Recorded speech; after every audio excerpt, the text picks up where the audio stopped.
नमस्कार दोस्तों, स्वागत है आपका आज के मुख्य समाचार में, जिसमें सबसे पहली और बड़ी खबर में जिक्र होगा किसान आंदोलन का। बातचीत को सरकार तैयार नहीं, कुंडली बॉर्डर पर बढ़ने लगे किसान और किसान नेता ने कहा है कि कुछ बड़ा करके दिखाएंगे। दूसरी बड़ी खबर में जिक्र होगा कि गलवान घटना पर सोनिया गांधी ने मोदी सरकार को घेरा, कहा अपने कदमों को लेकर देश को भरोसा दिलाए केंद्र।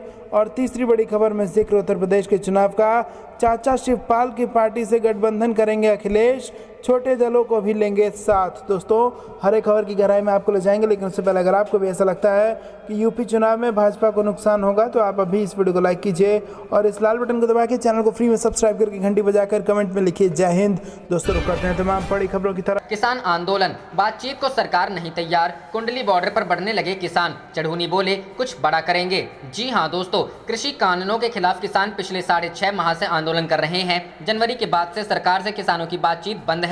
किसानों के पीएम नरेंद्र मोदी को चिट्ठी भेजने के बावजूद सरकार से बातचीत का रास्ता नहीं खुला तो किसानों का गुस्सा बढ़ने लगा है। ऐसे में किसान अब बॉर्डर पर दोबारा से भीड़ बढ़ाकर सरकार पर दबाव बनाने में जुटे हैं। इसी का असर है कि अकेले कुंडली बॉर्डर पर पिछले 10 दिन में करीब 15,000 तक किसान एकत्रित हो गए हैं। इससे पहले करीब 7,000 तक किसान थे। अभी बॉर्डर पर किसानों के पहुंचने का सिलसिला जारी है। ये किसान हरियाणा व पंजाब दोनों जगह से पहुंच रहे हैं। हरियाणा में भाजपा व जसपा नेताओं का विरोध बढ़ने का सबसे बड़ा कारण भी पीएम को चिट्ठी भेजने के बावजूद बातचीत की शुरुआत नहीं होना माना जा रहा है। वहीं किसान नेता गुरनाम सिंह चढ़ूनी का कहना है कि आंदोलन को तेज करने के लिए आगामी दिनों में कई बड़े कदम उठाए जा सकते हैं। कृषि कानून रद्द करने की मांग को लेकर कुंडली बॉर्डर पर चल रहे किसानों के धरने को 6.5 महीने हो गए हैं। इस बीच किसानों व सरकार के बीच 11 दौर की बातचीत हो चुकी है तो गृह मंत्री अमित शाह भी किसानों से वार्ता कर चुके हैं। इसके बावजूद कोई हल नहीं निकल सका, लेकिन यह जरूर है कि सरकार व किसानों के बीच बैठक का दौर लगातार जारी था। किसानों व सरकार के बीच आखिरी बैठक 22 जनवरी को हुई थी और उसके बाद से बातचीत का रास्ता बंद पड़ा है। यह माना जा रहा था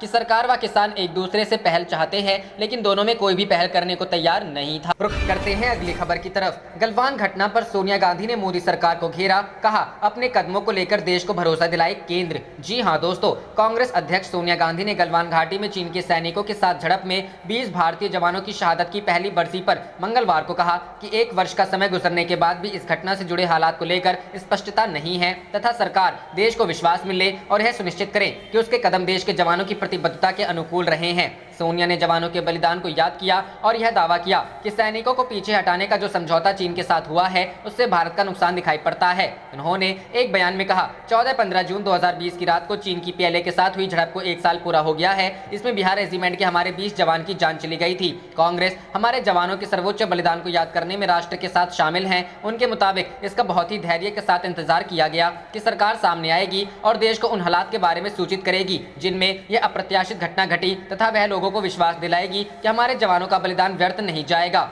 सोनिया ने कहा अब कांग्रेस पार्टी अपनी इस चिंता को फिर से प्रकट करती है कि अब तक कोई स्पष्टता नहीं है और इस विषय पर प्रधानमंत्री का आखिरी वक्तव्य पिछले साल आया था कि कोई घुसपैठ नहीं हुई। उन्होंने यह भी कहा हमने प्रधानमंत्री के बयान के संदर्भ में बार-बार ब्यौरा मांगा और अप्रैल 2020 से पूर्व की यथास्थिति बहाल करने की दिशा में हुई प्रगति का विवरण भी मांगा। चीन के साथ सेनाओं को पीछे हटाने का जो समझौता हुआ है उससे लगता है कि यह अब तक भारत के लिए पूरी तरह नुकसानदेह रहा है। सोनिया ने कहा कांग्रेस पार्टी आग्रह करती है कि सरकार देश को विश्वास में ले और यह सुनिश्चित करे कि उसके कदम हमारे उन जवानों की प्रतिबद्धता के अनुकूल है जो मुस्तैदी के साथ हमारी सीमाओं की रक्षा कर रहे हैं। गौरतलब है कि पिछले साल 14-15 जून की दरमियानी रात पीएलए के सैनिकों के साथ हिंसक झड़प में 20 जवान शहीद हो गए। बाद में कई खबरों के माध्यम से यह जानकारी सामने आई कि इस झड़प में चीन के भी कई सैनिक मारे। रुख करते हैं अगली खबर की तरफ। यूपी चुनाव 2022, चाचा शिवपाल की पार्टी से गठबंधन करेंगे अखिलेश, छोटे दलों को भी लेंगे साथ। जी हां दोस्तों, उत्तर प्रदेश के पूर्व मुख्यमंत्री और समाजवादी पार्टी के राष्ट्रीय अध्यक्ष अखिलेश यादव ने मंगलवार को एक निजी चैनल से बातचीत में कहा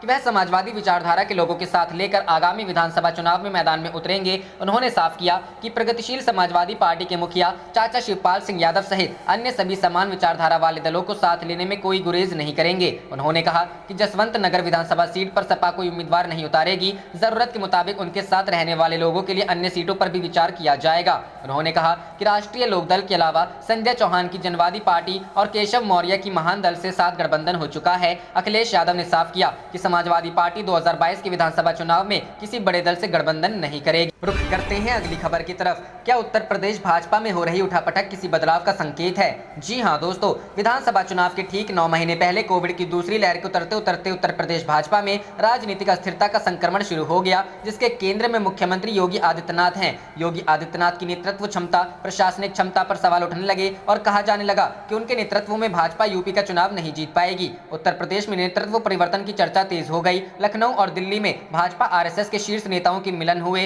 बैठकें हुई और आखिरकार योगी को भी 2 दिवसीय दौरे पर दिल्ली जाकर प्रधानमंत्री, गृह मंत्री और भाजपा के राष्ट्रीय अध्यक्ष से शिष्टाचार मुलाकात करनी पड़ी और मार्गदर्शन प्राप्त करना पड़ा। योगी आदित्यनाथ के दिल्ली जाने के एक दिन पहले कांग्रेस के वरिष्ठ नेता एवं पूर्व केंद्रीय मंत्री जितिन प्रसाद भाजपा में शामिल हुए। भाजपा में शामिल होते ही उन्हें बड़े ब्राह्मण नेता के रूप में पेश किया जाने लगा। दिल्ली और लखनऊ में हुई बैठकों और मुलाकातों को निचोड़ यह निकाल कर आया है कि भाजपा और आरएसएस का शीर्ष नेतृत्व इस बात को लेकर चिंतित है कि योगी आदित्यनाथ भाजपा विधायकों, सांसदों और मंत्रियों को साथ लेकर नहीं चल रहे हैं, वह सहयोगी दलों की भी उपेक्षा कर रहे हैं। रुख करते हैं अगली खबर की तरफ। बड़ी टूट की कगार पर मायावती की बसपा, एक और विधायक के बागी होते ही बनेगी नई पार्टी। जी हां दोस्तों, यूपी विधानसभा चुनाव की तारीखें जैसे जैसे नजदीक आ रही है वैसे वैसे सियासी हलचल तेज हो रही है। मायावती की बहुजन समाज पार्टी बड़ी टूट की कगार पर पहुंच गई है। बागी विधायकों ने नई पार्टी बनाने की तैयारी कर ली है। फिलहाल 11 विधायकों का साथ मिल चुका है। एक और विधायक मिलते ही नई पार्टी बन जाएगी। बसपा के बागी विधायक असलम रायनी के अनुसार बसपा के बागी विधायक नई पार्टी बनाएंगे।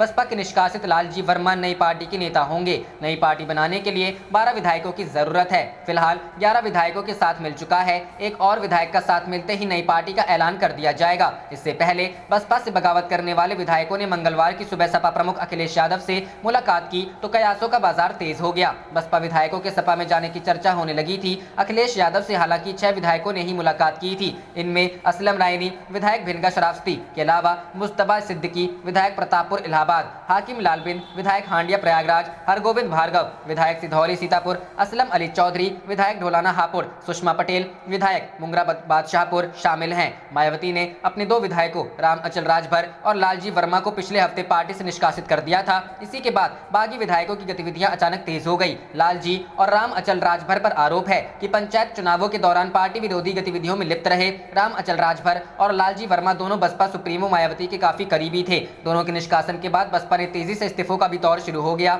वाराणसी में बड़ी संख्या में बसपा पदाधिकारियों ने इस्तीफा दे दिया था। दोनों विधायक अंबेडकर नगर जिले में बसपा कटहेरी एवं अकबरपुर विधानसभा क्षेत्र में काबिज थे, लेकिन पंचायत चुनाव में पार्टी विरोधी गतिविधियों एवं उससे पूर्व विभिन्न मौकों पर बढ़ती गई अनुशासनहीनता ने लालजी वर्मा व राम अचल राजभर को बहुजन समाज पार्टी से बाहर होने पर विवश कर दिया।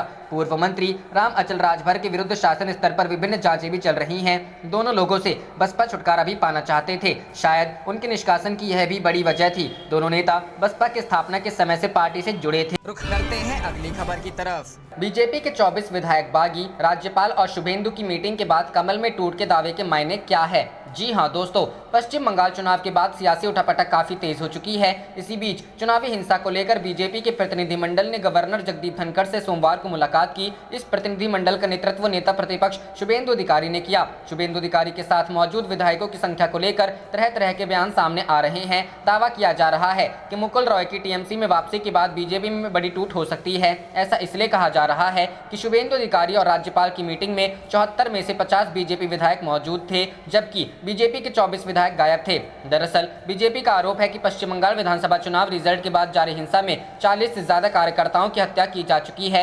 1 लाख से ज्यादा बीजेपी कार्यकर्ताओं और समर्थकों को दूसरी जगह शरण लेने के लिए मजबूर होना पड़ा है। इसके बावजूद राज्य की सीएम ममता बनर्जी की सरकार कुछ नहीं कर रही है। इस मसले को लगातार बीजेपी उठाती रही है। यहाँ तक कि राज्यपाल जगदीप धनखड़ भी ममता बनर्जी को राजधर्म की याद दिलाते रहे। रुख करते हैं अगली खबर की तरफ। राहुल गांधी ने देशवासियों से की वैक्सीन लगवाने की अपील, कहा कोरोना अभी हमारे बीच में ही रहेगा। जी हां दोस्तों, कांग्रेस सांसद और पार्टी के पूर्व अध्यक्ष राहुल गांधी ने लोगों से वैक्सीन लगवाने की अपील की है। मंगलवार को उन्होंने ट्वीट कर कहा कि अब देश अनलॉक की तरफ बढ़ चुका है, ऐसे में अधिक सावधानी की जरूरत है। राहुल गांधी ने कहा कि अनलॉक होने के बाद भी कोरोना हमारे बीच ही रहेगा, ऐसे में जरूरत है कि नियमों का सख्ती से पालन करें और जल्द से जल्द वैक्सीन लगवाएं। राहुल गांधी ने कहा कि जब तक सब सुरक्षित नहीं होते कोई भी सुरक्षित नहीं है, अपना ख्याल रखिए। आपको बता दें कि कोरोना महामारी के कारण देश में पैदा हुए हालात को देखते हुए राहुल गांधी ने इस साल अपना जन्मदिन भी नहीं मनाने मनाने का फैसला किया है। साथ ही राहुल गांधी ने कार्यकर्ताओं से ये भी अपील की है कि वो भी उनका जन्मदिन न मनाएं। 19 जून को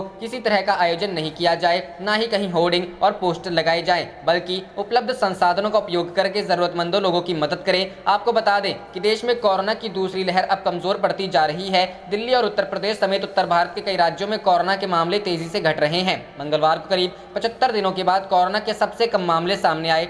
मंगलवार को देश में 60,471 नए केस सामने आए हैं, जबकि 2,726 लोगों की मौत हो गई है। अभी तक देश में कोरोना से कुल 3,77,031 मरीजों की जान जा चुकी है। रुख करते हैं अगली खबर की तरफ। राम मंदिर जमीन विवाद पर सपा प्रमुख बोले, इस्तीफा दे ट्रस्ट के सदस्य। जी हां दोस्तों, उत्तर प्रदेश में अगले साल विधानसभा चुनाव होना है और उससे पहले ही राज्य में राजनीतिक गतिविधियां तेज हो गई हैं। इन्हीं मसलों पर उत्तर प्रदेश के पूर्व मुख्यमंत्री अखिलेश यादव ने आज तक से खास बातचीत की। अखिलेश यादव ने साफ किया कि समाजवादी पार्टी विधानसभा चुनाव में किसी बड़े दल से गठबंधन नहीं करेगी। वहीं राम मंदिर की जमीन पर हुए विवाद को लेकर अखिलेश ने कहा कि ट्रस्ट के सदस्यों को इस्तीफा देना चाहिए। पंचायत चुनावों में बेहतर प्रदर्शन को लेकर अखिलेश ने लोगों का धन्यवाद किया। साथ ही कहा कि चुनावों में बड़े पैमाने पर बेईमानी की कोशिश की गई, प्रशासन ने लोगों पर दबाव बनाया, लेकिन इस सब के बाद भी समाजवादी पार्टी प्रत्याशी के सबसे अधिक जीते हैं। अखिलेश ने कहा कि केंद्र प्रदेश में बीजेपी की सरकार है, फिर भी ये बुरी तरह हारे हैं। लोकतंत्र की खराब चीजों को अपनाने का काम भाजपा कर रही है।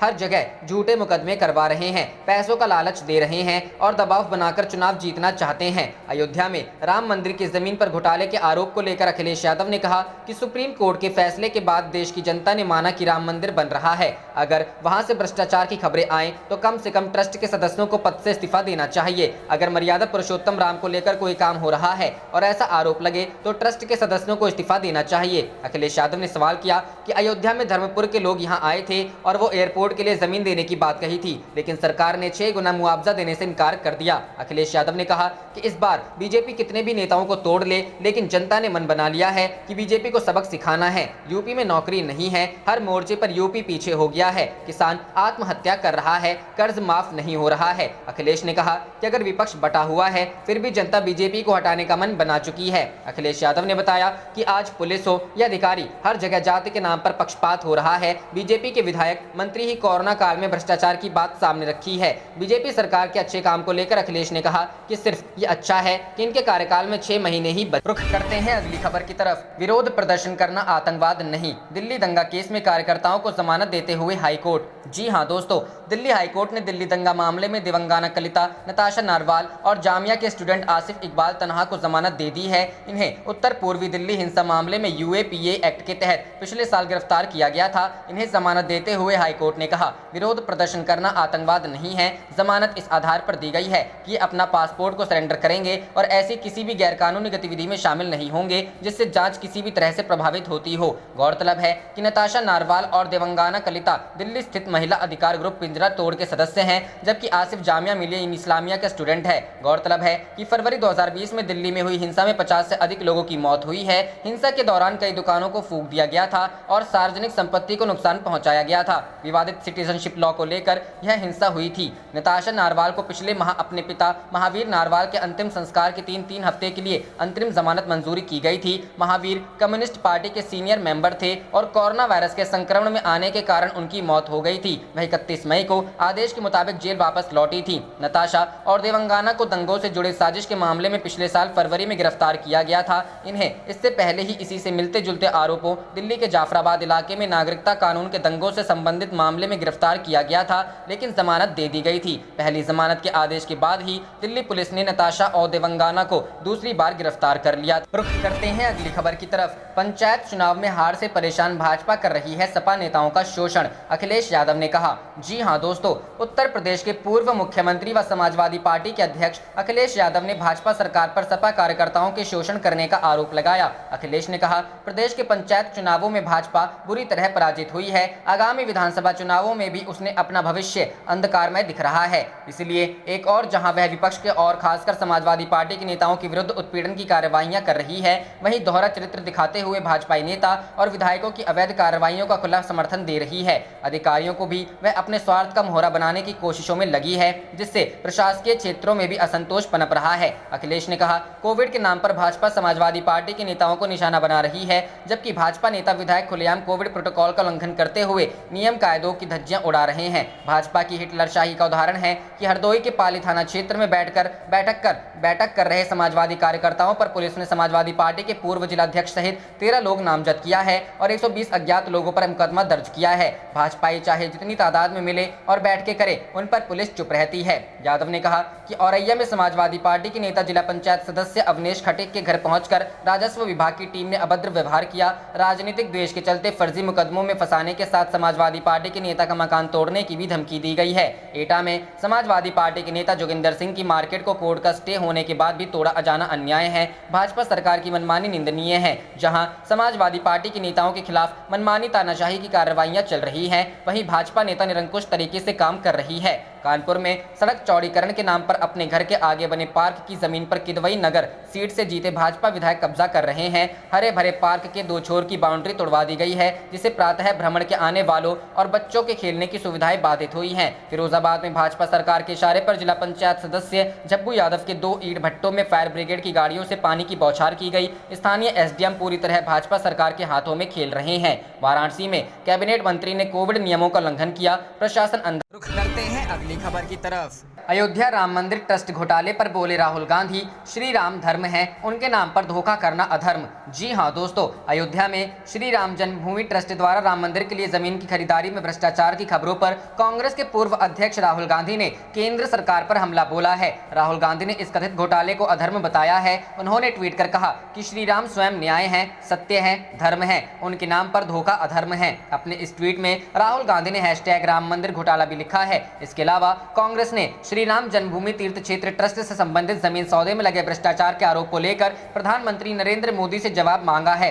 पार्टी के वरिष्ठ प्रवक्ता रणदीप सुरजेवाला ने कहा कि पीएम मोदी को इस घोटाले पर जवाब देना चाहिए। इतना ही नहीं, सुरजेवाला ने यह भी कहा कि उच्चतम न्यायालय की निगरानी में इसकी जांच होनी चाहिए। पार्टी के मुख्य प्रवक्ता रणदीप सुरजेवाला ने उच्चतम न्यायालय यह आग्रह किया है कि वह मंदिर निर्माण के चंदे के रूप में प्राप्त राशि व खर्च का न्यायालय के तत्वाधान में ऑडिट करवाएं तथा चंदे से खरीदी गई सारी जमीन की कीमत को लेकर भी जांच करें। वहीं कांग्रेस महासचिव प्रियंका गांधी ने इसे आस्था का अपमान बताया है। प्रियंका गांधी ने ट्वीट कर कहा, करोड़ों लोगों ने आस्था और भक्ति के चलते भगवान के चरणों में चढ़ावा चढ़ाया, उस चंदे का दुरुपयोग अधर्म है, पाप है, उनकी आस्था का अपमान है। रुख करते हैं अगली खबर की तरफ। योगी राज में घट गई यूपी की जीडीपी, बेरोजगारी 2.5 गुना से भी ज्यादा बढ़ी। जी हाँ दोस्तों, उत्तर प्रदेश में अगले साल होने वाले विधानसभा चुनाव की सुगबुगाहट के बीच राज्य की योगी सरकार की नीतियों और कामकाज की चर्चा और समीक्षा भी हो रही है। आंकड़ों पर नजर डालें तो साल 2017 में योगी आदित्यनाथ के यूपी की गद्दी संभालने के बाद एक तरफ राज्य की जीडीपी में गिरावट आई तो दूसरी तरफ शहरी और ग्रामीण दोनों इलाकों में बेरोजगारी भी बढ़ी। उधर सोशल सेक्टर के खर्च में भी कटौती हुई। आरबीआई के आंकड़ों के मुताबिक साल 2011 से 2017 के बीच उत्तर प्रदेश की जीडीपी 6.9% की दर से बढ़ रही थी। हालांकि 2017 से 2020 के बीच यह घटकर 5.6% की दर पर आ गई। इसी तरह उत्तर प्रदेश में साल 2011 से 2017 के बीच सोशल सेक्टर पर जितना खर्च किया जा रहा था, इसमें भी 2.6% की कटौती कर दी गई। यूपी में रोजगार के मोर्चे पर भी झटके लगे। साल 2011-12 में शहरी इलाकों में 1000 में से 41 लोग बेरोजगार थे। 2017-18 के बीच यह आंकड़ा बढ़कर 97 तक पहुंचा और 2018-19 के बीच 106 तक पहुंच गया। ग्रामीण इलाकों की बात करें तो 2011-12 के बीच प्रति 1000 में से 9 लोग बेरोजगार थे। 2017-18 में यह आंकड़ा बढ़कर 55 तक पहुंच गया। हालांकि 2018-19 में थोड़ा घटकर 43 तक आया। आपको बता दें कि यूपी पिछले साल फरवरी में यूपी के श्रम मंत्री स्वामी प्रसाद मौर्य ने कहा था कि राज्य में कुल 33.94 लाख लोग बेरोजगार हैं, जबकि 30 जून 2018 तक यह आंकड़ा 21.39 लाख था। यानी जून 2018 से फरवरी 2020 के बीच बेरोजगारी की संख्या 58.43% तक बढ़ गई। योगी आदित्यनाथ के सीएम बनने के बाद सरकार की तरफ से लगातार अपराधियों पर लगाम कसने का दावा किया गया। ताबड़तोड़ एनकाउंटर भी किए गए, लेकिन हाथरस जैसी घटनाओं ने सरकार के दावे पर सवाल खड़े किए। आंकड़ों के मुताबिक साल 2017 के बाद खासकर दलितों के खिलाफ अपराध के मामलों में बढ़ोतरी हुई। साल 2017 में जहां दलितों के खिलाफ होने वाली कुल आपराधिक घटनाएं 27.7% थी, वहीं 2019 में यह बढ़कर 28.6% तक। रुख करते हैं अगली खबर की तरफ। बंगाल के टुकड़े टुकड़े नहीं करने देंगे, केंद्र की भाजपा सरकार पर बरसी ममता बनर्जी। जी हां दोस्तों, पश्चिम बंगाल की मुख्यमंत्री ने कहा है कि वह केंद्र सरकार को बंगाल के टुकड़े टुकड़े नहीं करने देंगी। यदि केंद्र सरकार यह सोचती है कि वह जलपाईगुड़ी, अलीपुरद्वार, कूच बिहार और दार्जिलिंग को बेच देगी तो वह ऐसा नहीं होने देंगी। बंगाल में बांटो और राज करो की भाजपा की नीति को वह सफल नहीं होने देंगी। उत्तर बंगाल को केंद्र शासित प्रदेश बनाए जाने की भाजपा सांसद की मांग की भर्त्सना करते हुए ममता बनर्जी ने कहा कि यह कोई राजशाही नहीं कि अपनी मनमर्जी से राज्य को तोड़ देंगे, यह राज्य सरकार की मर्जी के बगैर नहीं हो सकता। उन्होंने कहा कि केंद्र शासित प्रदेश का मतलब होता है लोगों के अधिकार छीन लेना। जिस तरह से कश्मीर के लोगों के अधिकार छीन लिए गए, उनके जीने का अधिकार छीन लिया गया, वैसा बंगाल में कभी नहीं होने देंगे। बंगाल में लॉकडाउन पर अहम घोषणा के लिए राज्य सचिवालय नब्बान में आयोजित प्रेस कॉन्फ्रेंस में ममता बनर्जी ने ये बातें कही। तृणमूल सुप्रीमो ने दावा किया कि उनकी सरकार ने 10 साल में उत्तर बंगाल में बहुत काम किया है। कई मामले में दक्षिण बंगाल से ज्यादा काम उत्तर बंगाल में हुआ है। वहां कुछ नहीं था, अब सब कुछ है। ममता बनर्जी ने अपनी सरकार की उपलब्धियां गिनाते हुए कहा कि उनकी सरकार उत्तर बंगाल को सजा रही है, वहां कुछ भी नहीं था। तृणमूल कांग्रेस की सरकार में अफ्रीकन सफारी बना, विश्व बांग्ला क्रीड़ा केंद्र बना, पंचानन वर्मा यूनिवर्सिटी बना, सचिवालय की स्थापना की गई, भवाई सेतु बना, जोई ब्रिज बना। आप देख रहे थे आपका अपना चैनल जय हिंद जय भारत।